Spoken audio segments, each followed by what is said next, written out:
Teacher Shakyamuni Buddha. Namo Fundamental Teacher Shakyamuni Buddha. Namo Fundamental Teacher Shakyamuni Buddha. Today I'm reading part 11 of Ananda, Guardian of the Dhamma. The author is Helmut Hecker. The Last Days of the Buddha. On the way, the Buddha met Pukasa, a Malla who was a disciple of Alara Kalama. The Buddha won Pukasa's confidence with an account of his own meditative powers, and Pukasa took refuge and became a lay disciple, the last one in the Buddha's lifetime. Then he presented 2 sets of gold-hued robes to the Buddha. The Buddha told him to give one to himself and the other to Ananda. On this occasion, Ananda did not reject the gift. He remarked that the golden hue of the robe appeared almost dull compared to the bright radiance of the Buddha's skin. The Blessed One then said that there are 2 occasions when the complexion of the Tathagata becomes exceptionally clear and bright: on the day of his enlightenment and on the day of his final nibbana. In the last hours of the following night, he would attain final nibbana. After bathing, the Buddha told Ananda that no one should reproach the goldsmith Kunda because the Buddha had died after taking a meal from him. There were 2 offerings in the world that were the best: the alms food, after which the Bodhisattva becomes enlightened, and the alms food, after which the Buddha attains final nibbana. Kunda would gain much merit from his gift: long life, good health, much influence, fame, and heavenly rebirth. The 5th chapter starts with the Buddha's request to Ananda to accompany him to the region of Kusinara, to the salad tree grove of the Mallas. When they arrived, Ananda arranged a couch for him, with the head to north, between 2 large salad trees. Although it was not the right season, the trees flowered and sprinkled their blossoms over the body of the Blessed One. And the blossoms of the heavenly coral tree fell from the sky, together with heavenly scents, and there was music of the spheres. The awakened one then said, "It is not thus, Ananda, that the Tathagata is venerated and honored in the highest degree. But whatever bhikkhu or bhikkhuni, layman or laywoman, abides by the Dhamma, lives uprightly in the Dhamma, walks in the way of the Dhamma, it is such a one that venerates and honors the Tathagata in the highest degree." Just then, the Venerable Upavana was fanning the Blessed One. When the Buddha requested Upavana to stand aside, Ananda wanted to know why he was so similarly dismissed. The Buddha explained that innumerable deities had come from all directions of the world to have a last glance at a fully enlightened one, who so seldom can be seen. But since Upavana and eminent monk was standing in front of him, they could not see him. Upavana's spiritual radiance must have been more powerful than the penetrative ability of the gods. Ananda inquired further into details about the gods and learned that those who were not free from passion were weeping and wailing, but those free from passion were resigned and calm. The Buddha gave Ananda another directive. There are 4 places in the world worthy of veneration, which would inspire a faithful follower: the birthplace of the Buddha, Lumbini; the place of enlightenment, Buddha Gaya, the place where he taught the Dhamma for the first time, Sarnath, and the place of his Parinibbana, Kusinaram. Anyone who passes away with confident heart while on the pilgrimage to these shrines will attain a heavenly rebirth. Seemingly out of context, Ananda asked the questions already narrated, how one should act toward women. Then he asked how to deal with the body of the Blessed One. Sharp came the reply, do not hinder yourselves, Ananda, in honoring the body of the Tathagata. Rather, you should strive for your own good. There are wise householders who will render honor to the body of the Tathagata. Then Ananda wanted to know how the lay people should carry out the funeral ceremony. The Buddha gave detailed instructions about the cremation and erection of a stupa. There were 4 beings worthy of a stupa: a supreme Buddha, a Pakika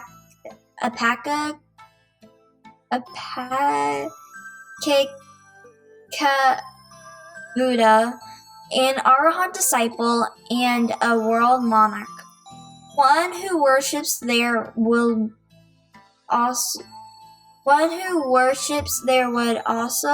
attain much merit. Then Buddha, overpowered by grief, went aside, collapsed the door, jammed, and wept. He knew he still had to fight and conquer, and the master, who had so much compassion for him, would soon be no more. What remained as the fruit of his 25 years of service? The famous scene is often depicted in Buddhist art and is reminiscent of the weeping Christians beneath the cross. When the Buddha did not see Ananda and inquired where he was, he had him summoned and said to him, do not sorrow, Ananda. Have I not told you many times that everything changes and vanishes? How could something that has come into being not be destroyed? For a long time, Ananda, you have attended on the Tathagata, gladly, sensitively, sincerely, and without reserve,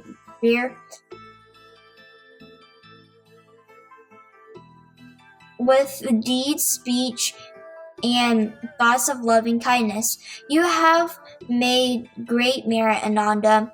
Keep on striving, and soon you will be free from all cankers.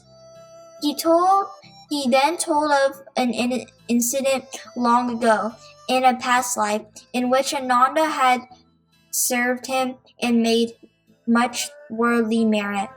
After the Awakened One had foretold a second time that Ananda would soon attain arahantship, he turned to the monks and once more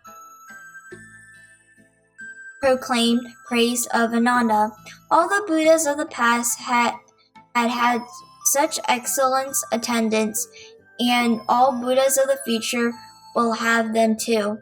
His goal in dealing with people is admirable.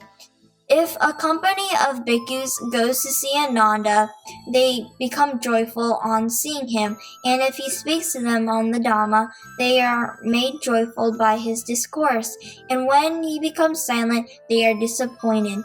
And so it is also with all the bhikkhunis, the lay woman, the layman, the lay woman, also, and each assembly taught by Ananda is always overjoyed, and everyone wants to listen to him further. Ananda such remarkable, extraordinary popularity as one otherwise finds only in a world monarch. Here, too, as so often in the text, we can find the two complementary ways the Buddha addressed Ananda. On the one hand, great praise for him and summons to the monks to appreciate his greatness. On the other, always the reminder to overcome the last defilements. After this praise, Ananda turned the conversation to another topic. He suggested that it might be better if the Buddha did not die here in the backwoods, but in one of the great capitals, such as Savatthi, Rajagaha, Kasambi, or Benares. And it is noteworthy that he did not propose the Buddha's hometown of Kapilavatthu, which he just recently been ransacked and almost destroyed by the son of King Pasenadi. So Ananda did not mention it, just as he did not mention Vasali, because the Buddha said that he would not return there. Ananda thought that the funeral ceremony could be performed better in one of the large cities by the lay followers living there. But the Buddha, lying on his deathbed, explained to him in great detail why Kusinara was not an important place at all. The Buddha had lived there a long time ago as the world monarch Mahasudassana, and he had left his body there no fewer than 6 times as a world monarch. This was the 7th and last time. The splendor and magnificence of the kingdom had been destroyed, had disappeared, and vanished. This indeed was enough to make one wary of all conditioned things. The Buddha's discourse about Mahasudassana was the last great teaching he gave. Subsequently, he left Ananda summoned the Mallas of Kusinara so that they could bid farewell to him. At that time, a wanderer named Subhada was in Kusinara and heard about the forthcoming of Parinibbana of the Buddha. Reflecting on how rare it was for a Buddha to appear in the world, he wished to have a doubt resolved by him before it was too late. He begged Ananda to let him approach the Buddha, but Ananda refused, saying that the master should not be troubled on his deathbed. Ananda refused permission 3 times out of love for his master. But the Buddha, who overheard the conversation, told Ananda to let the wanderer approach. He wants to inquire about the Dhamma for the sake of knowledge and not to cause trouble. Subhada then posed a question. All the present-day teachers claim to be enlightened, yet their teachings contradict one another. Which ones are truly enlightened? The Buddha dismissed the question and said, wherever one finds the Noble Eightfold Path, there one can find the true holy life, and there the 4 fruits of the homeless life can be found. If monks live in the right way, then the world will never be devoid of arahants, of true saints. Over 50 years I have been a monk and have expounded the Dhamma, and apart from adherence to the Dhamma, there can be no holy life. This short discourse was sufficient for the Subhada to realize the Dhamma in its manifold aspects and to go for refuge to the Buddha. When Subhada asked for admission into the order, the Buddha told him about the rule according to which wanderers of the sect had to live on probation for 4 months.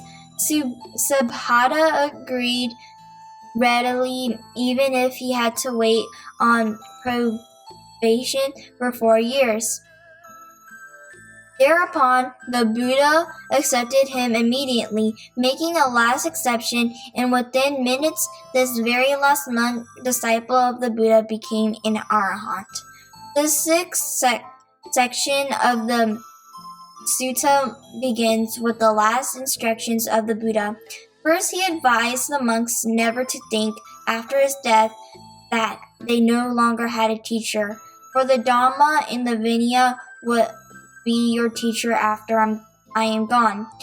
Even to this day, the word of the Buddha laid down in the text as decisive for his followers. Second, after his death, the monks should no longer address each other indiscriminately as friend.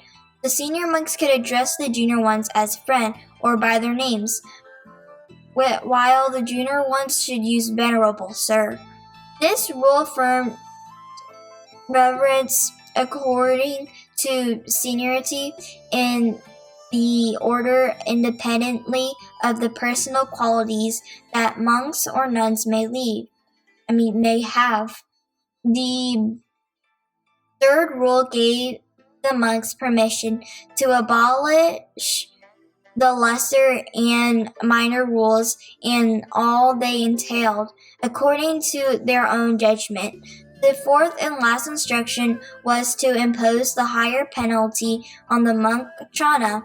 Ananda asked how that was to be understood, and the Buddha explained that Chana was not to be spoken to or advised in the instructed unless he repented. Here's the quote of the day. You can search throughout the entire universe for someone who is more deserving of your love and affection than you are yourself, and that person is not to be found anywhere. You yourself, as much as anybody in the entire universe, deserve your love and affection. May every living being, our minds is one and radiant with light, share the fruits of peace with hearts of goodness, luminous and bright. If people hear and see how hands and hearts can find in giving unity, may their minds awake to great compassion, wisdom, and to joy. May kindness from reward. May all who sorrow leave their grief and pain. May this boundless light breathe the darkness of their endless night. Because our hearts are one, this world of pain turns into paradise. May all become compassionate and wise. May all become compassionate and wise. Namo Fundamental Teacher Shakyamuni Buddha. Namo Fundamental Teacher Shakyamuni Buddha. Namo Fundamental Teacher Shakyamuni Buddha.